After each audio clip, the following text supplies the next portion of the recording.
Hello and welcome to another video in this series of nutrition talks for you members of Country Barbell. I'm Charlie Beeston, the performance nutritionist at CB Nutrition, and today we're going to talk a bit about macros. So you'll likely have heard lots of information about the macros, the best macro splits, tracking your macros, and you may not have a clue about what any of it means. So today I'm going to break it all down for you. So what are the macronutrients? They're basically just large molecules that are the nutrients we need in large quantities to provide us with energy. There are three of them: protein, carbohydrate, and fat. Now, protein and carbohydrate both have 4 calories per 1 gram, whereas fat has higher calorie content per gram at 9 calories. Before we get started, the question I get a lot is, do I need to track my macros? And in short, the answer is no.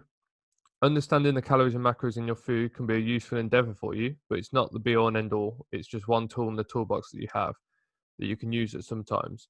Some people like to use it more than others, that's fine. Some people might find it a little bit triggering if they've had slightly disordered or obsessive approaches in the past, that's fine as well. So I've worked with clients that have had fantastic success with and without macros. It's just a tool in your nutrition toolbox. So first of all, protein. It's probably the biggest section of this talk because it's the most asked about or talked about. But also I'll go into a bit more detail on protein timing and some other areas of protein in a nutrient timing video in this series. That's where most of the discussion points with protein are. So as it says here, protein is responsible for not only muscle protein synthesis, which is growth for those wondering, but it does lots of cool things within the body as well that are often forgotten about. So whole proteins are made of amino acids. Some of them are essential, and without them in the diet, we would eventually die. So this is the hierarchy of things to consider with protein. Most people would jump straight to the middle and think about their post training session protein shake, but that's not the most important. So today I'm going to touch on the bottom of this hierarchy, which is total protein intake, and the top section of protein quality, and the rest will be discussed later on. So today we're going to consider the following 3 things. How much protein are we getting in the diet day to day? Where are those proteins coming from? What do they have in them? And then a little bit about a particular amino acid, leucine, that's probably a little bit more important in this discussion when we're thinking about muscle growth. So total protein intake, a lot is made of this, and there are all sorts of different recommendations, different academic papers, different people from different time periods with different methods, different results. But for the most part, 1.62 grams per kilogram is a good ballpark figure for most people. I will say that with injury, this will increase to around 2.4 to 2.5 grams per kilogram as your amino acid uptake is accelerated because your body is basically trying to heal wounds, rebuild tissues.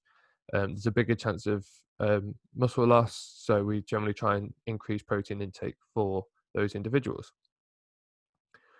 So the next thing to consider, once we've looked at total protein intake today, is where are we getting our protein from?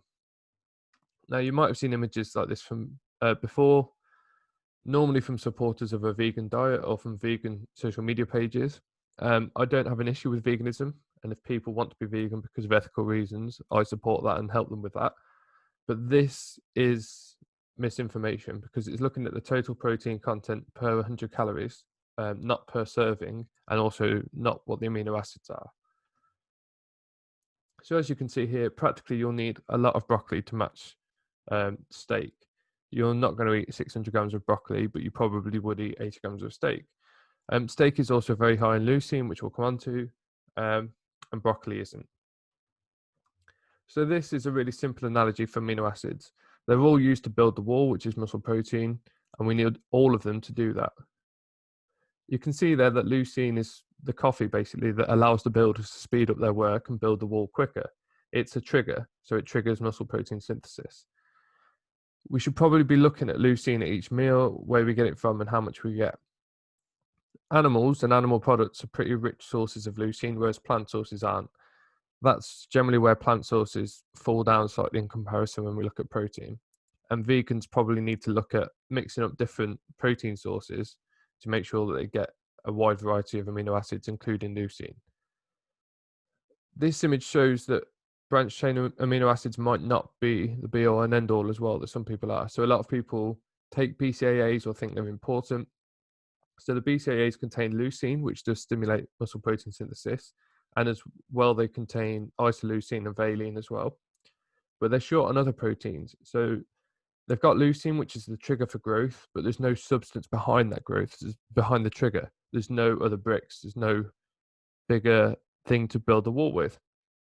So while they could have uses for vegans in particular to get more leucine when they struggle from the diet, it's not, if you've got a sufficient protein intake of 1.62 grams per kilo and you're taking animals and animal products in, you probably don't need a BCAA supplement. So that's just one myth about protein. We're going to look at a couple more now. Can I consume too much protein? This is quite a common question.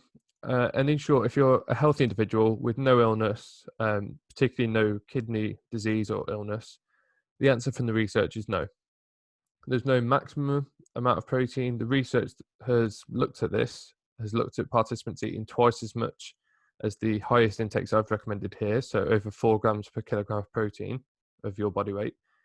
For me, that'd be about 400 grams of protein per day or about 10 chicken breasts. And they found absolutely nothing. So there's no effect on any of the health markers that they looked at.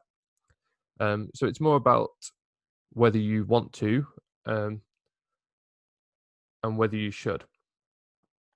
But in terms of health, it's absolutely fine. So when we look at kidneys, which is probably the main health issue that people raise, again, if you've got no pre-existing kidney condition, there doesn't seem to be any negative effect of protein. The body can only use so much. This is a really common one. There's no limit to what the body can use per se. So we mentioned at the beginning that protein is used for lots of things, not just muscle. Our ancestors will have eaten whole animals. So it wouldn't make much evolutionary sense for them to only be able to use a little bit of that protein and then get rid of the rest. But for muscle protein synthesis, which is normally where the conversation is, the answer is yes. We don't know the exact limit, but some research from around a couple of years ago suggests that that limit might be 0.5 grams per kilogram of your body weight per meal. So if you times that by 4 meals, for example, that's about 2.2 grams per kilogram per day. Protein shakes are essential. So this is quite a common one, particularly amongst gym goers, and it's nonsense. There's nothing essential about protein shakes. If you can get enough protein through your diet, they're not even necessary, let alone essential. But on the flip side of this, and this one's common as well, they're not bad. People demonize them, but they're pretty much a food stuff. Like whey protein is pretty much just food. It's extracted from milk. They're just a convenient way and quite a cost-effective way of hitting protein targets. So if you struggle to get protein after the gym, for example, or before bed, which we'll look at in the timing video, a protein shake can be a really useful way of getting and hitting your protein targets. So we'll move on to looking at fats and the different types of fats. So saturated fats, which are fat molecules with no double bonds between the carbon molecules because they are saturated with hydrogen molecules. They're normally solid at room temperature and they're found in things like butter, meat, cheese, dairy, for example. Monounsaturated fats found in olive oil, rapeseed oil, spreads from these oils, avocado, almonds, peanuts, etc. And they've been looked at for their role in improving blood cholesterol. Polyunsaturated fats, which are looked at for the same reasons, found in walnuts, seeds, fish. Importantly, the omega-3 and omega-6 fatty acids also fit into this category. And lastly, trans fats. So these are artificially created fats used when we manufacture food, and they're normally used to increase the shelf life and the stability of the flavor of the food so it doesn't start tasting bad after a while. They're normally found in fast food, cakes, biscuits, and they don't confer any physical health benefit. So we should probably limit our intake of trans fats. But they do obviously offer some psychological comfort and enjoyment, which shouldn't be underrated, but it should be moderated really. And they should be the sort of exception in the diet. Fats are bad. This is a bit of a myth that's dying out now. It's been replaced by carbohydrate mainly, which we'll come on to. But there are still people that think fats are bad, that they cause high cholesterol on their own. But they're not bad. They're essential for life. And without diving into the biochemistry of fats, which I've tried to avoid here, dietary cholesterol and blood cholesterol aren't quite the same, but they've previously been conflated as the same thing. But there's not a direct link between the two. So if we look at recommendations for fats, these recommendations are pretty vague. At the lower end, it's about ensuring that people have enough fat for it to do its role. So, hormone production and development, vitamin absorption, for example, for the fat soluble vitamins are the main two. Once those are looked after, it depends on the goal, the rest of the diet, and energy intakes. So, if we look at an athlete's diet, say a rugby player, they will likely have to ensure that they've got enough fat for health and hormone production and things like that. But then they want to use the remaining energy they need for carbohydrate to fuel the high intensity work they do and for protein to recover from training and competition. For the average person who's worried about body composition, energy balance and calories are the main thing, probably protein after that, so that they are sort of retaining and building more lean muscle mass. And then carbs and fats are down to personal preference, really. As long as they fit within whatever their calorie target would be, it doesn't really matter too much. And lastly, carbohydrate. So a lot is made of carbohydrates, spoken about them. Most of it is wrong. I'm just going to cover the basics and a couple more myths as well. So the primary role in the body for carbohydrate is fuel. Carbs are the primary fuel source for high intensity work. Research has shown over and over again that a lack of muscle glycogen, which is the way we store carbohydrate, is the limiting factor in performance for exercise. So our central nervous system runs on glucose as well as our muscles. So it's an important one for lifters. Our muscle stores last for around 90 minutes of high intensity work. So for someone playing rugby or football, for example, you get pretty close to empty, and you will be empty at the end of a game if you've not fueled properly. An example of this in rugby, if we look at injuries in rugby, most injuries happen in the second half of a game, but most contact happens in the first half of the game. So what we see there is that fatigue clearly plays a part in injury and preventing injury, and carbohydrates are probably the main reason for that. So people don't have enough carbohydrate at the end of a game, they are fatigued, and then they don't tackle as well, or they don't take a tackle as well, and they're more likely to get injured. Carbs are also an important source of fiber, which is important for digestion. Gut health has been a huge area of research and priority in the nutrition world in the past 5 or 10 years. Links between gut health and chronic lifestyle disease, so obesity and diabetes and things like that. And the gut-brain axis, so how your gut talks to your brain, both chemically and through the vagus nerve as well, and links between sort of mental health and gut health as well. So fiber intake and carbohydrates role in that is actually really important for health. So if we're to look at the types of food, this is quite common and a lot of people know about the glycemic index, so the effects of carbohydrate on blood sugar.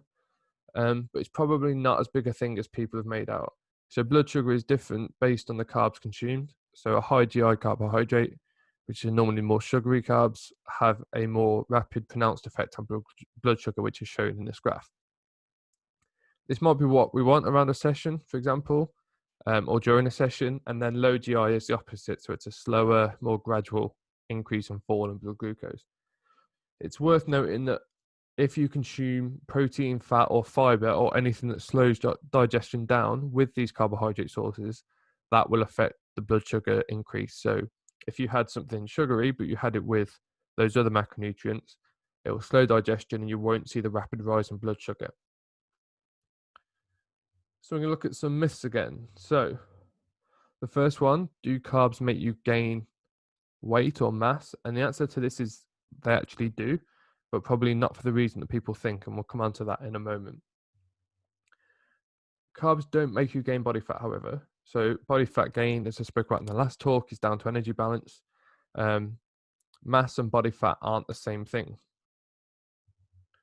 Low carb diets aren't necessarily the best for fat loss, but they will see weight loss quicker in the same way carbs make you gain weight. So carbohydrate binds with water when we store it. So 1 gram of carbohydrate that's stored is bound to around 3 grams of water. If you consume a lot of carbohydrate and store it, that's going to be bound to a lot of water, which will add some water weight. This will show up on the scales as weight or weight gained. If you drop carbohydrate, the stores will go, the water goes, and you're considerably lighter. This is what worries people if their weight goes up. They think they've got fatter when they haven't. They've just stored more water because their carbohydrate intake has changed. And that's why people who are on low carbohydrate diets at the start think it's great for weight loss because they've lost loads of weight, but it's not body fat. So the water loss is pretty much irrelevant unless you are making weight for something. and it becomes very relevant and something that you can manipulate then to help you make weight. Are carbs or sugar addictive? No, unless you're a rat. So there's good research showing that they're not addictive for humans. They are sometimes easy to overeat if you consume them with fat in particular. So if you think pizza, biscuits, cheesecake, etc. But on their own, carbs or sugar aren't addictive for humans. So the requirements and the calculations, again, they differ wildly depending on your activity. And the devil is in the dose, really, if we're thinking of over-consuming. So 8 grams per kilogram of carbohydrate per day for a sedentary individual that does nothing, that would likely lead to increased weight, potentially diabetes and metabolic syndrome and other things like that. But for an elite endurance runner, that might not be enough. And at the bottom, you'll see some recommendations if you need to fill up glycogen stores. So rugby, football, hockey, any team sport like that, any activity over 90 minutes. So if you're looking at long distance cycling, running, swimming, etc., will all require full glycogen stores to work at high intensity for that amount of time. So they're the recommendations per day, probably 24 to 48 hours of 10 grams per kilogram per day. And then some pre-event and post-event fueling. So if you've got multiple competitions in one day or multiple events, which is common in a lot of strength sports, but also in athletics, then we need to start looking at when do we time the carbohydrate and how much should we have. And we'll come on to that in the timing section as well. So just to summarize, each macronutrient has a different role and is important for different things. The one myth that I haven't covered with macros is that there is a best macro split where you should eat 20, 25, 30% of something, 20% of the other thing. That's not really how it works. So you could hit exact percentages of macros of your energy intake. But if your energy intake is calculated wrong, all of your macro intake will be wrong as well. So if you said, I need to have 30% protein, 30% carbs, 40% fat, that'd be great. But if you're only eating 200 calories per day, you could still hit those targets, but not have anywhere near enough of each macronutrient. So that's why we work things out in grams per kilogram of your body weight. So that if you were 50 kilos, you know that you need to have 100 grams of protein per day. And that will always be the case. So by doing that, we actually make sure that we have enough fuel, we have enough protein, and we have enough fat to make sure that our body functions properly and is adequately fueled for the exercise that we're going to be doing.